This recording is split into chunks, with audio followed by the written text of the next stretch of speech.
വരുന്ന നിയമസഭാ തെരഞ്ഞെടുപ്പിൽ വളരെ ശ്രദ്ധേയമായ ഒരു പോരാട്ടം നടക്കുന്ന മണ്ഡലമാണ് തൃശ്ശൂർ ജില്ലയിലെ നാട്ടിക. അതിന് പ്രധാനപ്പെട്ട കാരണം നാട്ടിക CPIയുടെ സിറ്റിംഗ് സീറ്റാണ്. CC മുകുന്ദനായിരുന്നു അവിടുത്തെ സിറ്റിംഗ് MLA. ആ CC മുകുന്ദൻ കഴിഞ്ഞയാഴ്ച രാജിവെച്ച് BJPയിൽ ചേർന്ന് അവിടെ BJP സ്ഥാനാർത്ഥിയായിട്ട് മത്സരിക്കുകയാണ്. CC മുകുന്ദൻ പാർട്ടി വിടാനുണ്ടായ കാരണം ഇത്തവണ അദ്ദേഹത്തിന് സീറ്റ് നൽകിയില്ല. പകരം മുൻ MLA ആയിരുന്ന ഗീതാ ഗോപിയെയാണ് CPI അവിടെ സ്ഥാനാർത്ഥിയാക്കിയത്. അതിനെതിരെ CC മുകുന്ദൻ രൂക്ഷ വിമർശനവുമായി രംഗത്ത് വന്നത് ഒരു പേയ്മെൻറ്റ് സീറ്റാണ്.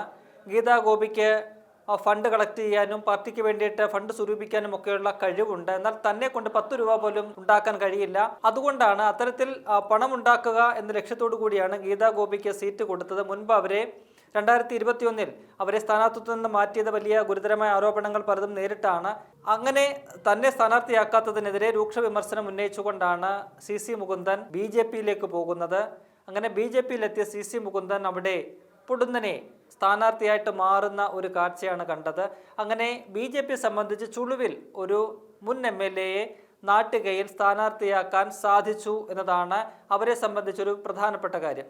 എന്നാൽ ഇതേ BJP അവിടെ ഇപ്പോൾ CC മുകുന്ദന് വേണ്ടി വോട്ട് പിടിക്കാൻ ഇറങ്ങുമ്പോൾ പുലിവാല് പിടിച്ചിരിക്കുന്ന ഒരു കാഴ്ചയാണ് നമുക്ക് കാണാൻ കഴിയുന്നത്. ഈ മാസം ആദ്യം മുതൽ തന്നെ BJP സംസ്ഥാന തലത്തിലൊരു പ്രചരണം നടത്തിയിരുന്നു. അത് ഈ 140 മണ്ഡലങ്ങളിലെയും MLAമാർക്കെതിരെയാണ്. ഭാഗ്യം കൊണ്ട് ഒരു MLA പോലും BJPക്കില്ല. അതുകൊണ്ട് 140 മണ്ഡലങ്ങളിലും അവർക്ക് ഒരേ രീതിയിൽ ആ പ്രചരണം നയിക്കാൻ കഴിഞ്ഞിട്ടുണ്ട്. ആ പ്രചരണത്തിൻ്റെ ടാഗ് ലൈൻ ഇങ്ങനെയാണ്: മതിയായി ഈ MLA, മാറ്റം തുടങ്ങാം. അതിന് താഴെ മാറാത്തത് ഇനി മാറും, കേരളം വളരും എന്ന BJPയുടെ അവരുടെ ടാഗ് ലൈനും ആ ഫ്ലെക്സ് ബോർഡിലുണ്ട്. അത്തരത്തിലുള്ള ഫ്ലെക്സ് ബോർഡുകൾ ഈ 140 മണ്ഡലങ്ങളിലെയും വിവിധ ഇടങ്ങളിൽ BJP ഇതിനോടകം തന്നെ പ്രദർശിപ്പിച്ചിട്ടുണ്ട്. ഒപ്പം തന്നെ മാർച്ച് മാസം 5-ാം തീയതി മുതൽ ഏതാണ്ട് 10-ാം തീയതി വരെ ഈ നാട്ടിക മണ്ഡലത്തിൽ അവിടുത്തെ MLAയുടെ കഴിവുകേട് ചൂണ്ടിക്കാട്ടിക്കൊണ്ട് ഈ MLAയെ അവിടെ നിന്നും പുറത്താക്കണം എന്ന ജനങ്ങളോട് അഭ്യർത്ഥിച്ചുകൊണ്ട് അതിനും അവരൊരു നോട്ടീസ് തയ്യാറാക്കിയിരുന്നു. ആ നോട്ടീസിലുള്ള വാചകം ഇങ്ങനെയാണ്: MLAയുടെ കഴിവില്ലായ്മ മൂലം കോടിക്കണക്കിന് രൂപയുടെ പദ്ധതികൾ നഷ്ടപ്പെടുത്തി നാട്ടികയിലെ സമ്മതിദായകരെ വഞ്ചിച്ച് വികസനത്തെ പിന്നോട്ടടിച്ച LDF MLA CC മുകുന്ദന്റെ നിരുത്തരവാദപരമായ പ്രവർത്തനങ്ങൾക്കെതിരെ 1 ലക്ഷം ഒപ്പുശേഖരണം മാർച്ച് 5 മുതൽ 10 വരെ NDA നാട്ടിക നിയോജക മണ്ഡലം. ഇങ്ങനെയാണ് ആ നോട്ടീസിലുള്ളത്. അതായത് നാട്ടികയിലെ MLA CC മുകുന്ദൻ അദ്ദേഹം അവിടെ വികസനം കൊണ്ടുവന്നിട്ടില്ല. അദ്ദേഹത്തിൻ്റെ കഴിവുകേട് കൊണ്ട് ആ മണ്ഡലത്തിൽ വരേണ്ട കോടിക്കണക്കിന് രൂപയുടെ വികസനങ്ങൾ ഇല്ലാതായിരിക്കുന്നു. ഈ MLAയെ നമുക്ക് വേണ്ട MLAയെ മതിയായി, അദ്ദേഹത്തെ പുറത്താക്കണം എന്ന് ജനങ്ങളോട് അഭ്യർത്ഥിക്കുകയാണ്.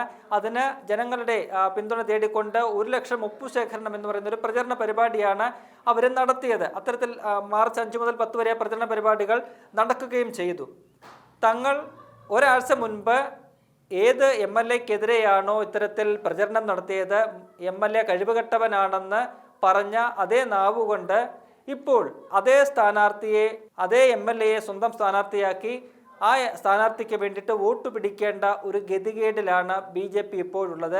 എങ്ങനെ ജനങ്ങളെ അഭിമുഖീകരിക്കും, CC മുകുന്ദന് വേണ്ടി വോട്ട് തേടി എങ്ങനെ ജനങ്ങളെ അഭിമുഖീകരിക്കും എന്നുള്ള വലിയൊരു പ്രതിസന്ധിയാണ് BJPക്കുള്ളത്. ഇപ്പോഴും ഇത്തരത്തിൽ ഈ MLA മതിയായി, ഇനി മാറണം എന്ന് പറഞ്ഞുകൊണ്ടുള്ള ഫ്ലെക്സ് ബോർഡുകൾ ഇപ്പോഴും നാട്ടിക മണ്ഡലത്തിൻ്റെ പല ഇടങ്ങളിലും അങ്ങനെ ഉയർന്നു നിൽക്കുന്നുണ്ട്. ഒപ്പം തന്നെ ഈ പോസ്റ്ററും കഴിവുകെട്ട MLA ആണ് CC മുകുന്ദൻ എന്ന് പറയുന്ന ഈ പോസ്റ്ററുകളും മണ്ഡലത്തിൻ്റെ പലയിടങ്ങളിലും BJP അന്ന് ഒട്ടിച്ച പല പോസ്റ്ററുകളും ഇപ്പോഴും അവിടെയൊക്കെ തന്നെ നിലനിൽക്കുന്നുണ്ട്. ഇത് ചൂണ്ടിക്കാട്ടിയ സോഷ്യൽ മീഡിയയിൽ BJPക്കെതിരെ വലിയ രീതിയിലുള്ള പരിഹാസങ്ങളാണ് തുടങ്ങുന്നത്. CC മുകുന്ദനെ സ്ഥാനാർത്ഥിയാക്കാൻ തീരുമാനിച്ചിട്ട് പോലും ഈ പറയുന്ന ഫ്ലെക്സ് ബോർഡുകളോ അല്ലെങ്കിൽ നോട്ടീസുകളോ ഒന്നും തന്നെ നീക്കം ചെയ്യാൻ BJP തയ്യാറായിട്ടില്ല.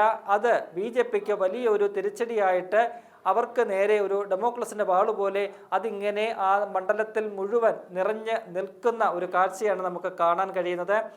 ഒരാഴ്ച മുൻപ് തങ്ങൾ തള്ളിപ്പറഞ്ഞ് തങ്ങൾ കുറ്റപ്പെടുത്തിയ കഴിവുകെട്ടവനെന്ന് പറഞ്ഞ് പ്രചരണം നടത്തിയ ഒരു MLA, ആ MLAയെ ഇനി വേണ്ട, MLAയെ മതിയായി എന്ന് പറഞ്ഞുകൊണ്ട് പ്രചരണം നടത്തുകയാണ് BJP ചെയ്തത്. അതേ വ്യക്തിക്ക് വേണ്ടിയിട്ട് ഈ വ്യക്തിയെ തങ്ങളുടെ MLA ആക്കണം, അദ്ദേഹത്തെ വിജയിപ്പിക്കണം, എങ്കിൽ മാത്രമേ ഇവിടെ മാറ്റം വരൂ, വികസനം വരൂ, മാറാത്തതിന് മാറും, കേരളം വളരും എന്ന് പറഞ്ഞുകൊണ്ട് അതേ വ്യക്തിക്ക് വേണ്ടിയിട്ട് ജനങ്ങൾക്കിടയിലേക്ക് ഇറങ്ങി വോട്ട് പിടിക്കേണ്ടി വരുന്ന അങ്ങേയറ്റം ഗതികെട്ട ഒരു അവസ്ഥയിലാണ് BJP ഇപ്പോൾ ചെന്നുപെട്ടിരിക്കുന്നത്. സത്യത്തിൽ BJP ഇപ്പോൾ പറയുന്നത് ശത്രുക്കൾക്ക് പോലും ഈ ഗതി വരുത്തരുതേ എന്നാണ് BJPയുടെ പ്രവർത്തകരും നേതാക്കളും ഒക്കെ തന്നെ അവിടെ നാട്ടികയിൽ സ്വന്തം സ്ഥാനാർത്ഥിക്ക് വേണ്ടിയിട്ട് പ്രചരണത്തിന് ഇറങ്ങുമ്പോൾ മനസ്സിൽ പറയുന്നത് എന്നാണ് സോഷ്യൽ മീഡിയയിൽ ഉൾപ്പെടെ വരുന്ന ഒരു പരിഹാസം. എന്തായാലും BJP ഈ വിഷയത്തിൽ വലിയ രീതിയിൽ പ്രതിരോധത്തിലായിട്ടുണ്ട്. നാട്ടികയിൽ എങ്ങനെ CC മുകുന്ദന് വേണ്ടിയിട്ട് വോട്ട് പിടിക്കും എന്നുള്ള തലപുകഞ്ഞ ചിന്തയിലാണ് BJPയുടെ അവിടുത്തെ മണ്ഡലം കമ്മിറ്റിയും ജില്ലാ നേതൃത്വവും ഒക്കെയുള്ളത്. BJPയെ സംബന്ധിച്ച് അവർ ഇത്തരത്തിൽ മറ്റു പാർട്ടികളിൽ നിന്നും വരുന്നവർക്ക് വേണ്ടിയിട്ട് ഇങ്ങനെ കാത്ത് ഇരിക്കുകയാണ്. സ്വന്തമായിട്ട് സ്ഥാനാർത്ഥികളെ പോലും നിർത്താൻ കഴിയാത്ത ഒരു സാഹചര്യമാണ് BJPയെ സംബന്ധിച്ചുള്ളത്. ഇനിയും അവരുടെ 10 മണ്ഡലങ്ങളിലെ സ്ഥാനാർത്ഥികളെ അവർക്ക് പ്രഖ്യാപിക്കാനും കഴിയുന്നില്ല. എന്തായാലും ഈ തെരഞ്ഞെടുപ്പിൽ വലിയ പ്രതീക്ഷകളോടെ വലിയ വീരവാദത്തോടുകൂടി പോരാട്ടത്തിനിറങ്ങുന്ന BJPക്ക് ഓരോ ദിനവും വലിയ തിരിച്ചടികളും നാണക്കേടുകളും ഉണ്ടാകുന്ന വാർത്തകളാണ് നമ്മൾ കണ്ടുകൊണ്ടിരിക്കുന്നത്.